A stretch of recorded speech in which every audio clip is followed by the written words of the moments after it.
할렐루야, 반갑습니다. 오늘은 6월 27일 화요일 매일 아침 묵상입니다. 오늘의 본문 말씀은 로마서 15장 14절에서 21절까지의 말씀입니다.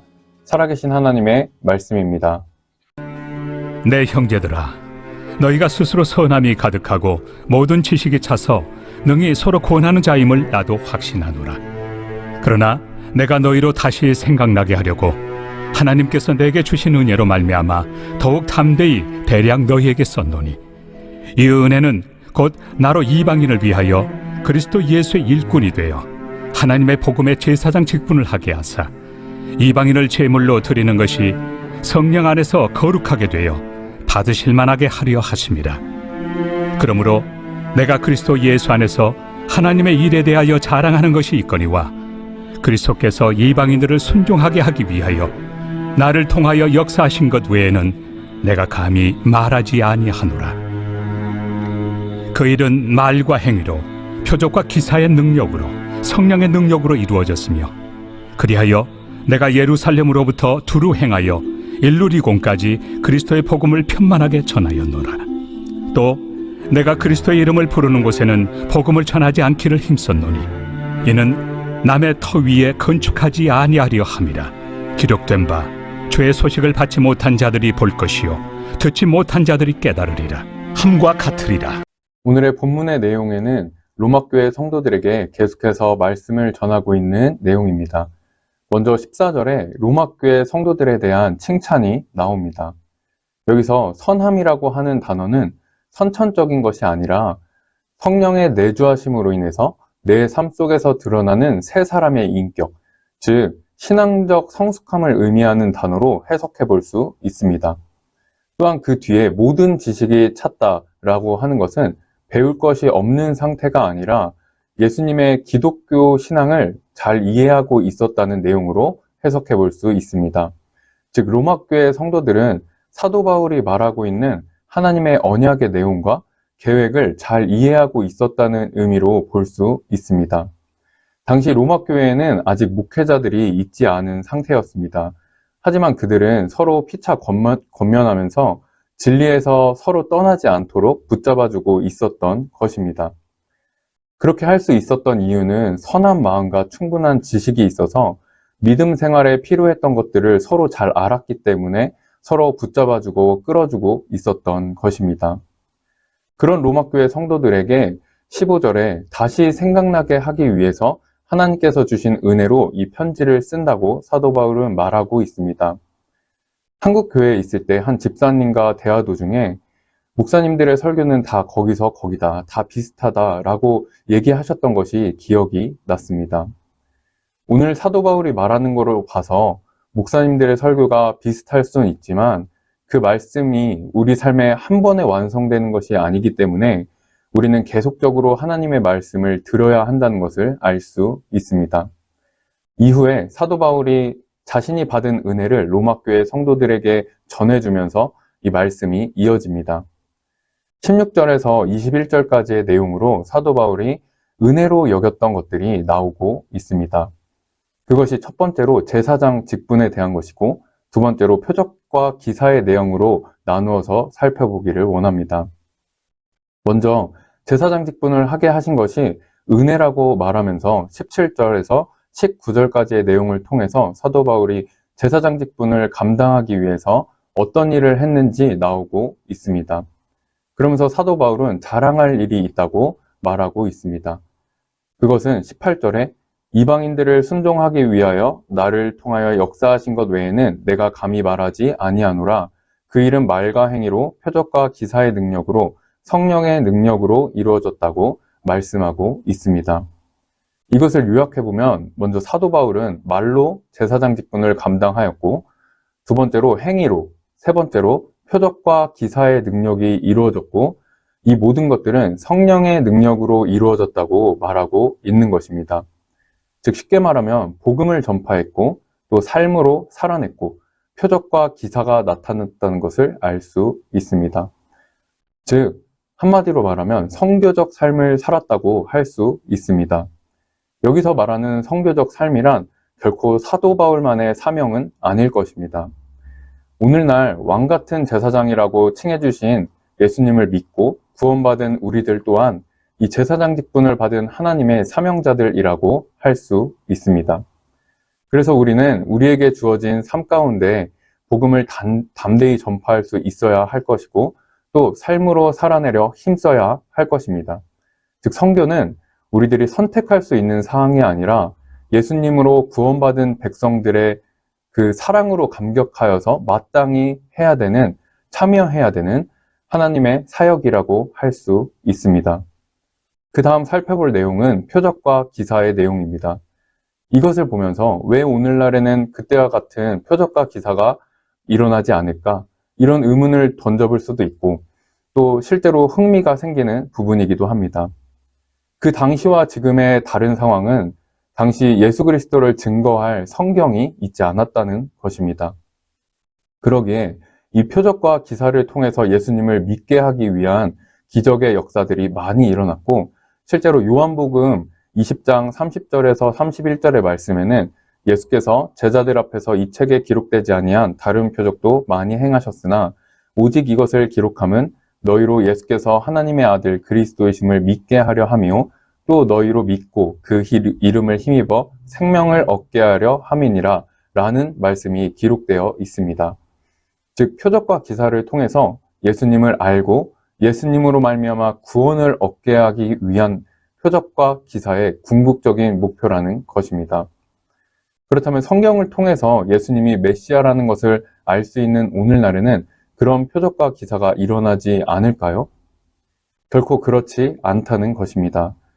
예수님의 복음을 알지 못하는 곳에는 오늘날에도 표적과 기사를 통해서 예수님을 알게 하시는 하나님의 사역이 이루어진다는 것을 우리는 종종 들을 수 있습니다.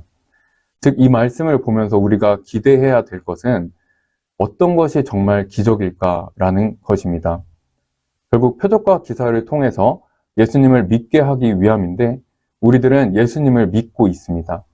사실 우리가 예수님을 믿고 또 구원받았다는 것을 믿고 살아가는 것 그 자체가 기적이라고 할 수 있습니다.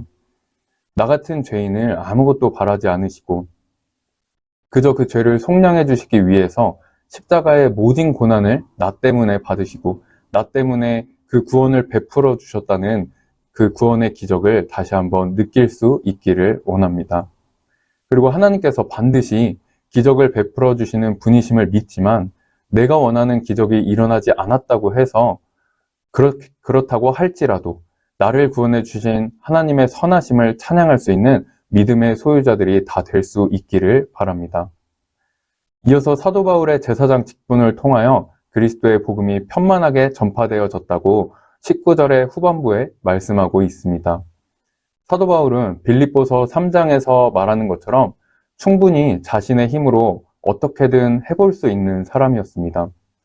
하지만 오직 예수님 외에는 다 배설물로 여기고 그리스도로 인하여 고난받는 삶을 택했습니다.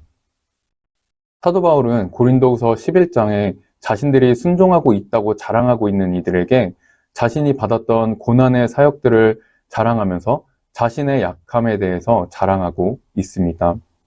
또한 그런 삶을 살았다고 해서 사도 바울은 결코 자신이 받을 것에 대하여 생각하지 않았습니다. 그저 하늘의 상을 바라볼 뿐이었습니다.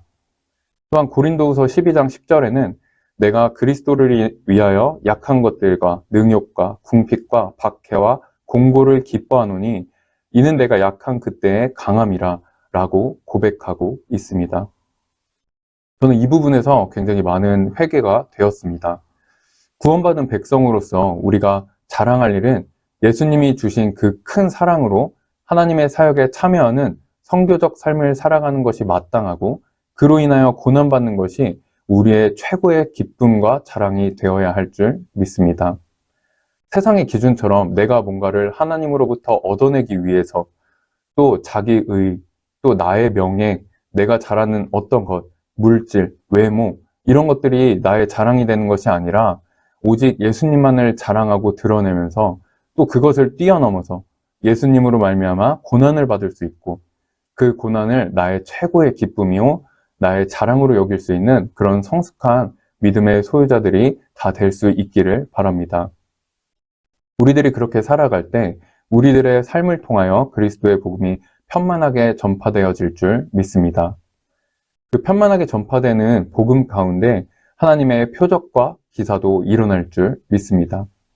마지막으로 20절에 나오는 사도 바울은 남들이 아직 가지 않은 곳, 그리스도의 복음을 부르지 않은 곳에 복음을 전해야 한다고 했습니다. 이 사도 바울의 선교 정책을 보면서 그 열정을 배워서 우리 또한 아직 그리스도를 알지 못하는 곳에, 또한 그리스도를 잊어가고 있는 이 세대에 다시 한번 복음을 전하는 사명을 가진 이 세대의 진정한 하나님의 백성으로 우리 모두가 거듭날 수 있기를 원합니다. 오늘의 내용을 정리해보면 사도 바울은 제사장 직분에 감당하였고 또 사도 바울만의 사명이 아니라는 것을 우리는 다시 한번 기억할 수 있습니다. 예수님으로부터 구원받는 백성은 왕같은 제사장들이 되었고 하나님께서 베풀어 주신 그 사랑으로 우리는 하나님의 선교에 참여하는 선교적 삶을 우리가 모두 살아갈 수 있게 된 줄 믿습니다.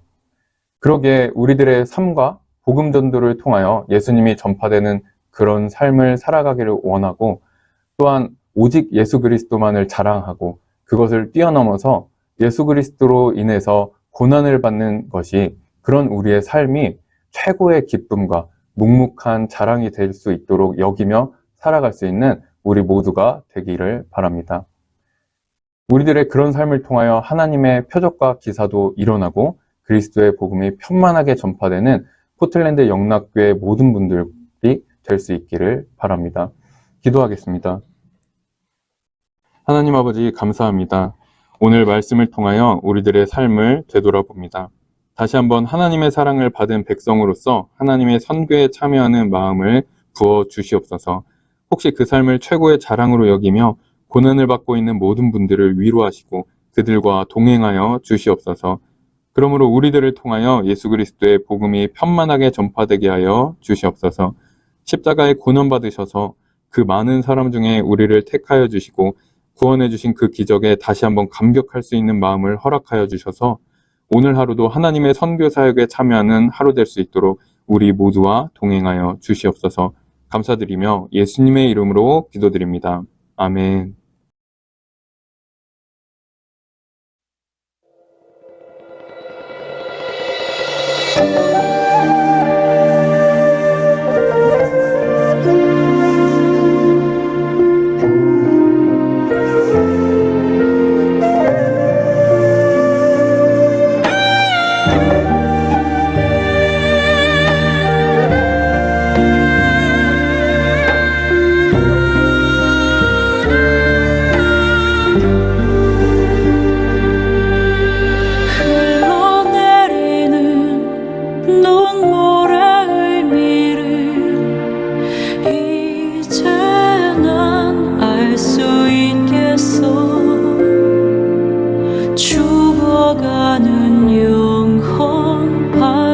보시는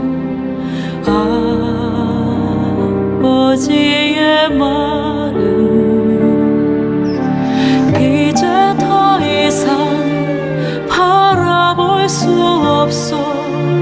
그들에게 나 달려가겠소. 영원한 생명 그 십자가 나